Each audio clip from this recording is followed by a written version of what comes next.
In 2013, the Xbox One had just launched. Microsoft hyping up next-gen graphics, and one of the most beautiful games anyone has ever seen gets torn apart by critics. That game was Ryse, Son of Rome. Reviewers called it shallow, repetitive, basically an interactive movie. Metacritic, average at best, and almost overnight, Ryse became the face of Xbox One's rough start. But here's the funny thing, more than 10 years later, people are actually starting to give it a second look. On Game Pass, people are now saying things like, "Man, I actually love this game, way better than the reviews made it sound." Retrospectives now call it exactly what a launch title should have been: short, gorgeous, and pretty easy to recommend. But I want to break down, what is Ryse Son of Rome? Why did it get slammed so hard, and why, because of the way the industry's changed, we'll probably never get a game like it again. To understand why Ryse was so misunderstood, you've got to know what Crytek were aiming for. This wasn't just some hack-and-slash game with flashy graphics. Crytek wanted to create the ultimate Roman Empire experience. Remember, this was the studio behind the Crysis series, games that pushed PCs to breaking point. With Ryse, they wanted to prove the engine could handle more than sci-fi shooters. They wanted something that felt like a Ridley Scott movie. Huge battles, political intrigue, and the raw brutality that was Rome. And technically, well, they did that. Character models were some of the most detailed that anybody had ever seen. Facial animations looked straight out of a CGI movie.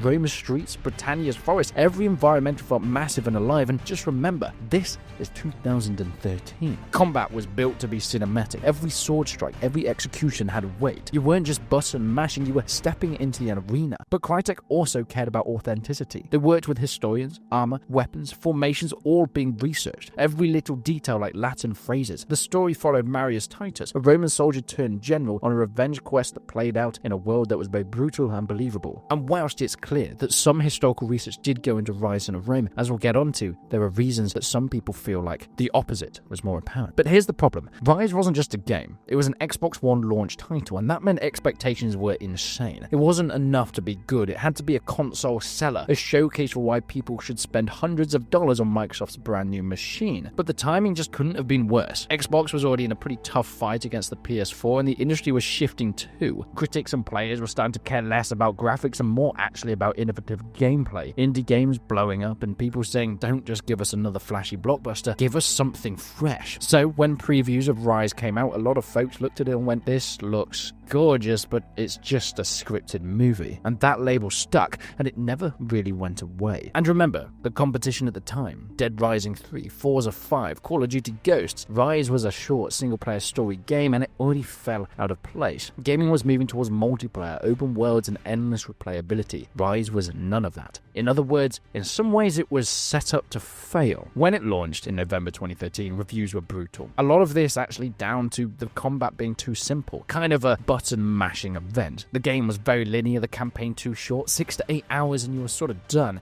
All the characters were pretty shallow and most of them were made up. Yes, I am saying completely made up. As much as I mentioned that some of this game was well researched, in other ways it wasn't. The game was set during the fall of Rome during Nero's reign. Yeah, I don't mean to put your hopes and dreams down, but that didn't happen. Rome didn't fall until hundreds of years after, actually, Nero ruled. And of course, Boudica and Nero, let's not even go into that. But what's interesting, yeah, I think most people can put aside historical inaccuracies for a decent game, at least something that keeps them latched. Some, though, said that it wasn't a game at all, just a glorified movie with button prompts. What's interesting, that even the negative reviews, though, admitted the game looked good. I mean, some critics said, "Hey, it's gorgeous, story's solid, it plays well enough," but the word repetitive showed up in every write-up, kind of ironically. And then once that reputation set in, shallow, repetitive, style over substance, it was kind of over. The public perception never really recovered. Yet the irony, a lot of players who did give it a shot thought it was at least fun. Sure, it wasn't deep, but it was satisfying. Critics just weren't necessarily in the mood for a game like that. And there was definitely part of the slating of Xbox in general that fell onto the lap of Crytek and Ryse Son of Rome. So what did they miss? What actually did the game do well that a lot of people looked over at the time? The combat, while simple on the surface, had a rhythm, and that felt good. Executions weren't just flashy finishes, they were chained, tactical, and let you control the flow of a fight. Throw in environmental kills and formation combat, and there was a bit more depth than I think people gave it credit for. Visually, of course,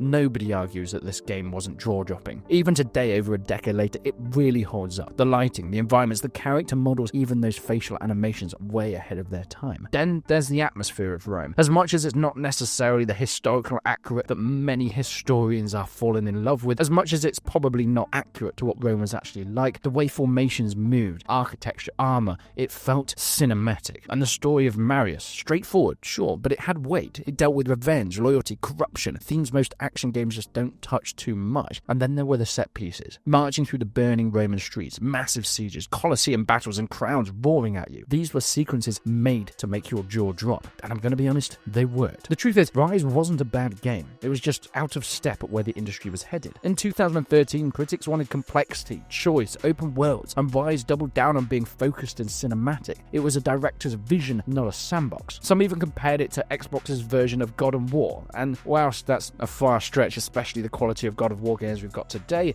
at the time, it was at least a fair comparison on somewhere that it could be. PlayStation now have doubled down on this cinematic story-driven exclusives, and Xbox hadn't. So when Ryse showed up, people didn't know what to make of it. It got caught in a bigger debate on whether the game system you should be playing is the right one, rather than the actual experience and the games on it. And Ryse clearly leaned towards something that wasn't strong enough to sell an entire console. Ironically though, years later, games like The Last of Us Part 2, God of War from 2018 would prove that there is actually a huge audience for that cinematic type game. But Ryse, maybe it was too early, maybe in the wrong place, or maybe people just had the wrong expectations. If nothing else, Ryse was at least a technical showpiece for a launch title, and it was ridiculously good how well it did that. I mean, CryEngine at the time was known for pushing boundaries. Physically based rendering made lighting look unreal. Particle effects and weather systems were cutting edge. Forests, marble halls, burning villages, they all looked so incredibly alive. Then there was the character models. Crytek's facial capture and animation system were miles ahead of anything else. The emotions, the subtle expressions, and even how weighty the combat felt. It was all motion captured to a level most games didn't match for years. The large-scale battles were impressive too. Dozens, sometimes hundreds of soldiers on a screen, each with detail and animations. The fact that it ran smoothly on day one, that even deserves credit. But even today, you can put Ryse side by side with modern games and it doesn't look outdated. For 2013, that's insane. Whilst critics were busy dunking on Ryse, things were falling apart behind the scenes as well. Crytek was in serious financial trouble. Reports came out that staff weren't being paid on time, development process itself described by some insiders as a nightmare. And then there was the big fallout with Microsoft. Believe it or not, Ryse 2 was actually in development, but the two companies just couldn't agree on who would own the rights. Microsoft wanted to control the IP, Crytek refused, and the whole project collapsed. That dispute basically killed the franchise before it had a chance to grow. Add in Crytek's money problems and the exodus of talent leaving the studio, and any chance of a sequel was gone. So, just as some players were starting to finally appreciate what Ryse and Rome had achieved, the business side made sure that it would never get a second shot. Years later though, something interesting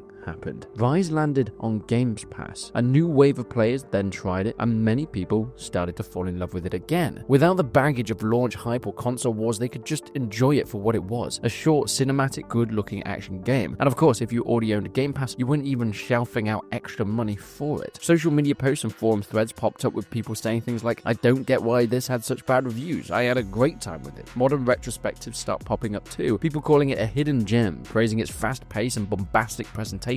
Even critics who trashed it at launch admitted that in hindsight, its 6 to 8 hour length actually kind of worked in its favor. It didn't drag, it didn't waste your time. Content creators began featuring the game on things you missed, bringing even more players back to it, slowly shaking off the game's bad reputation. But here's the sad part. As much as people are rediscovering Ryse, the odds of us ever getting something like it again are pretty much zero. Why? Well, that's mostly down to the industry. AAA games today cost insane amounts of money to make. Publishers don't want to gamble on short, linear, single-player experiences unless they're tied to a proven franchise. A 6-hour story-driven Roman epic? That's way too risky. Crytek isn't the same studio either. They've shifted focus from developing to now just licensing the CryEngine, VR projects, and much safer bets. Microsoft, meanwhile, doubling down on Games Pass, live service titles, and established IPs. Their strategy is no longer about making ambitious one-off experiments like Ryse. Then there's the market itself. Right now, the big money is in games as a service, endless open worlds, or multiplayer titles designed to keep people engaged for months. A short, focused campaign, no matter how polished, just doesn't fit the modern business model. So as much as players might want to Ryse 2, the reality is the industry has moved on. Even though Ryse didn't become a franchise, its tech left a mark. The facial animation work, the rendering techniques, the cinematic presentation, you can see echoes of it in games that came after. Assassin's Creed Origins and Odyssey, God of War from 2018, even the way that some modern action games handle cinematic combat owes something to what Crytek had experimented with. CryEngine engine also benefited. A lot of what was built for Ryse carried forward into other projects, proving that the engine could do more than just tropical jungles and sci-fi shooters. It's one of those cases where the influence of the game outlived its actual reputation.